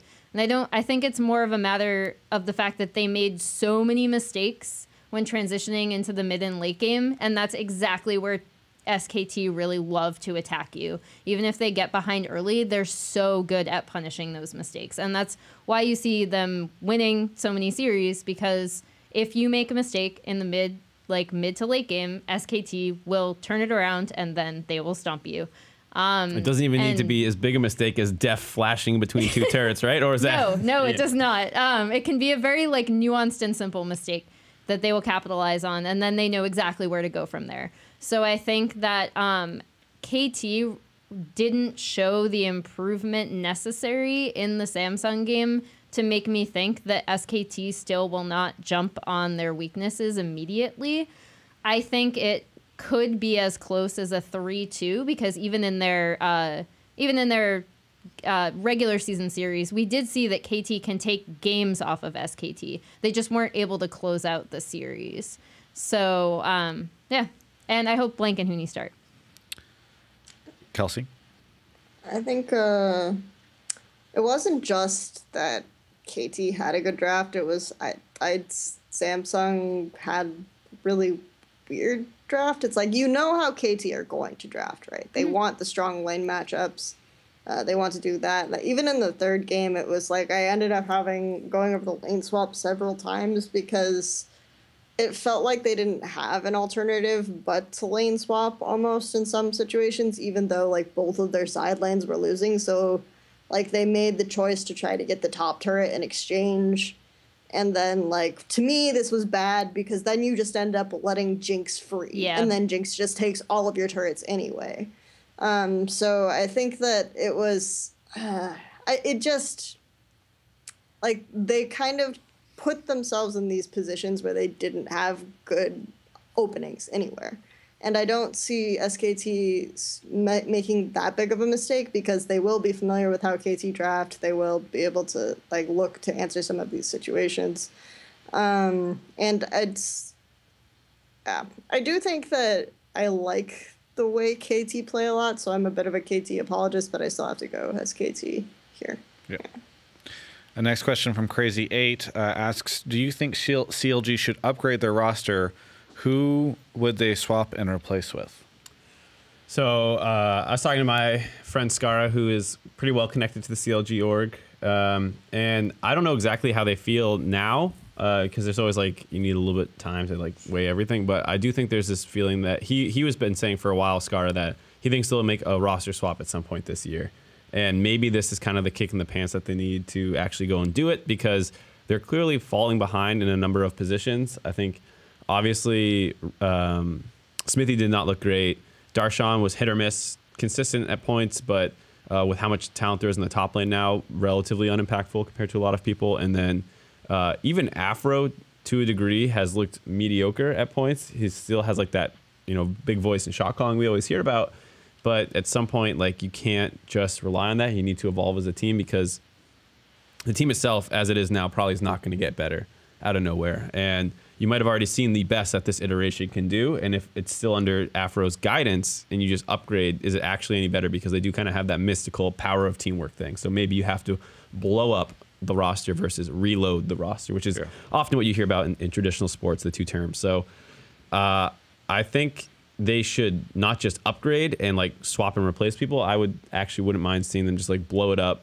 Like, maybe you can do like trades aren't that popular in LCS. I wish they were more popular, but I wouldn't mind them just like giving up Afro for like someone else and trying to make a move from there. But yeah, I think they'd probably be terrified. I mean, he's like the most recognizable player on that team. And right. So there's those concerns I'm too. sure Like, can financially the brand even give up Afro? Yeah. Probably not at this point. But I would like to see if it's just going to be a single player or two swapped out. I wouldn't mind seeing them go for a jungler, Lyra. I just don't think that CLG have, as an org, have like the resources to really build a good roster.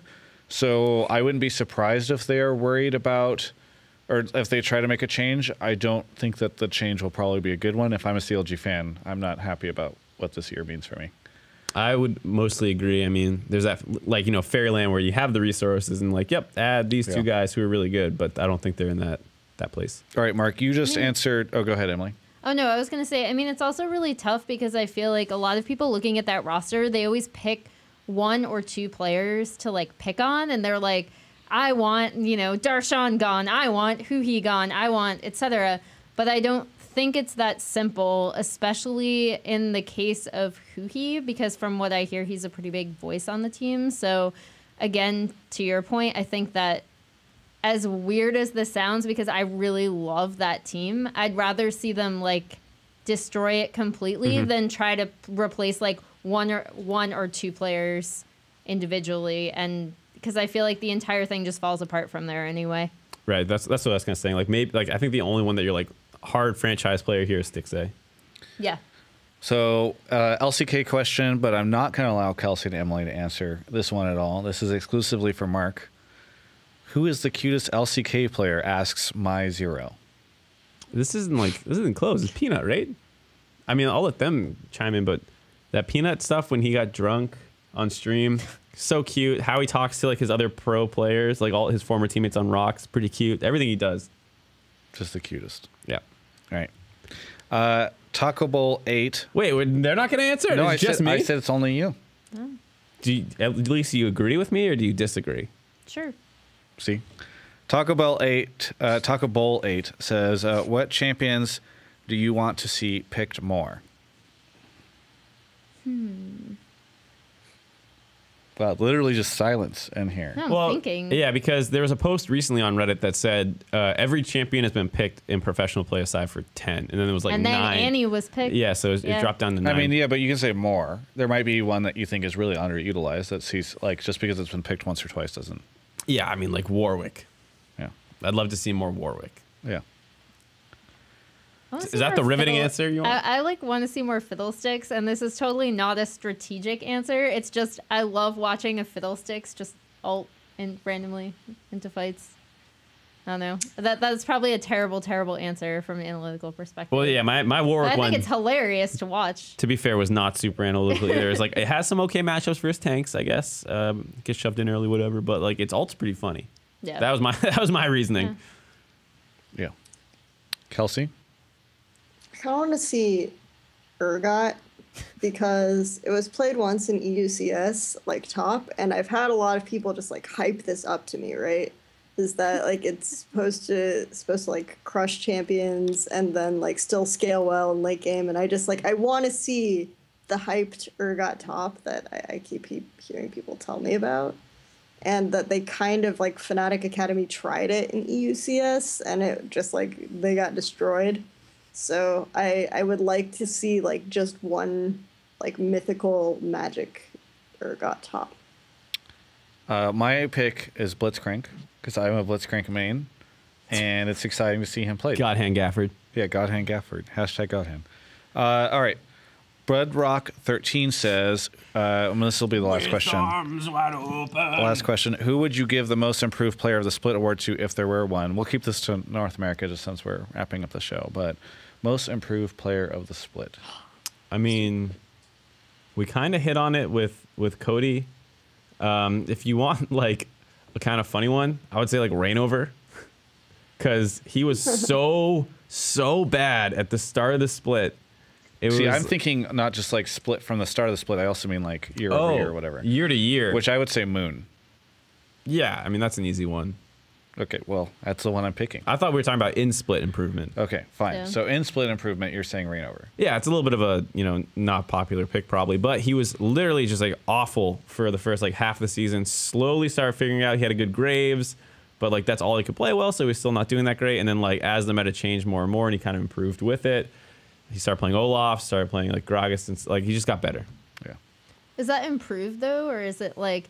My only question with that is then performance. Rainover Improved has performance. So you just sandbag the first week to win this award. No, Well, I mean 5 weeks. Rainover has had like issues in the past. Like last spring, he said this too. He has really hard time on like DPS, like positioning carries where he's doing damage rather than like being a tank and pathing and kind of taking advantage of his opponent in the jungle. So is that more like the meta shifted in his favor, or like he improved? Because Rainover is a good jungler. Performance improved. Yeah. Right. Did he improve? Maybe not. I wanna go Zig. Actually, I think Zig is a good one. Like I don't think he was ever bad, but like I think he's gotten like pretty steady improvements. Like he does like kind of his own thing sometimes, but like he's suddenly like people voted for him as the best top in NA, and some people did. Okay. My eyes went wide there. I didn't check the. I'm not one of those people who scours everyone else's at answers. least second or third. Like I thought you meant like hard. Conversation. I think meant number one, just like Yeah. over Haunts or something. I was like, get him in there. I was like, what? No, yeah, I don't think. Someone might have, but no Yeah. one I know. Okay, good. But like he was in the top 3, and I think that's kind of impressive overall the course of his career. So I don't know. I think he's a good candidate. He might not be like the best, most improved player, but I think he's in the conversation. So. Well, thank you to Twitch chat for all the questions. It is now you didn't time. ask me for mine. It was Cody-san, by the way. I think that's I thought probably, you were just agreeing. We don't give every question to everybody. I just sort of open them up, and whoever wants to take them can. I think that's one anyway, that I would actually mine agree is with. Cody's. Yeah. Emily, That's great, Emily, Emily. your problem is that you ask for permission. Okay. Yeah. You just have to Instead of blurt in. forgiveness, Yes. Yeah. All right. It is now time to wrap up the show. Before we do, we have a special segment that we're starting this week, starring Emily Rand. Many of you don't know this, but Emily Rand runs a anime blog. And so starting this week, she's going to give the anime pick of the week, the League Weekly Anime Pick of the Week. Emily Rand. Weekly weeb. I told you not to do this. What is the anime pick of the week for you? You said if I asked you, you'd have something. All right.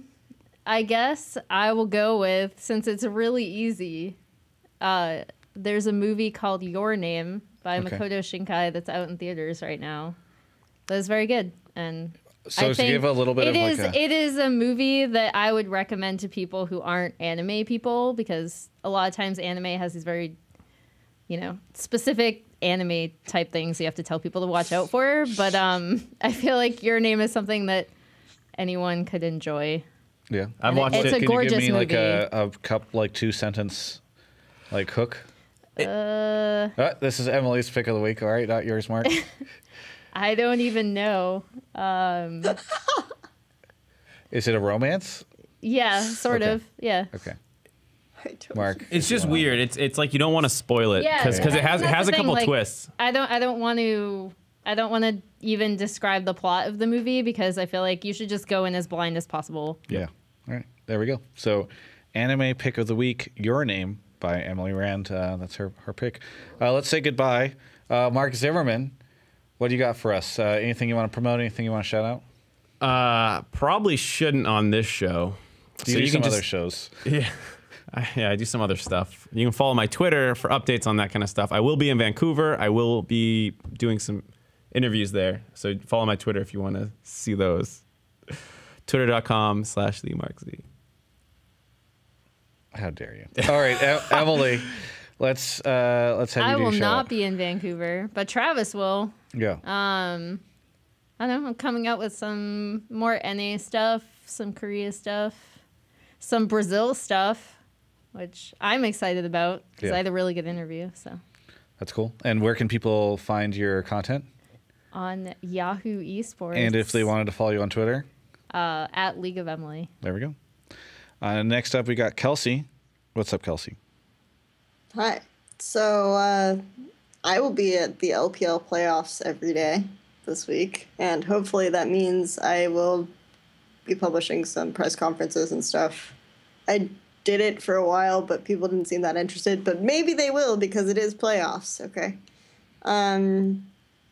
Also, some article EU retrospectives, and I will be doing more international face-off stuff to prepare for MSI, especially like maybe a special episode on how do we beat the Korean representative, like theoretically in this alternative universe. Yes.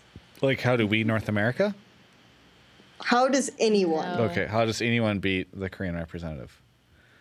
Very good. We make them all sick through food poisoning. And for social media, Kelsey, you Heidi Lau. have started using Instagram recently. I saw some posts on your Instagram. Do you want to share your Instagram?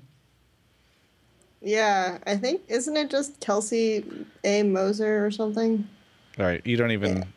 I don't even know. All right. Well, find Kelsey Moser on Instagram. It's great. You can follow me on Twitter at Travis Gafford. I also have an Instagram, which is SOTL Travis. I post all sorts of interviews that I do. I was at LCS this past weekend. Lemon's already out. There's more to come. There's also more of a, if you like CSGO or Overwatch, an interview that I did with Noah Winston. We already posted the League of Legends version, but there's a couple parts that are coming out soon that focus more on those. And there's all sorts of awesome stuff here at Yahoo Esports. So be sure to look around the site, follow us on Twitter, follow us on Instagram, do all that great stuff. Thanks for watching. We'll be back next week on Tuesday. Stay tuned.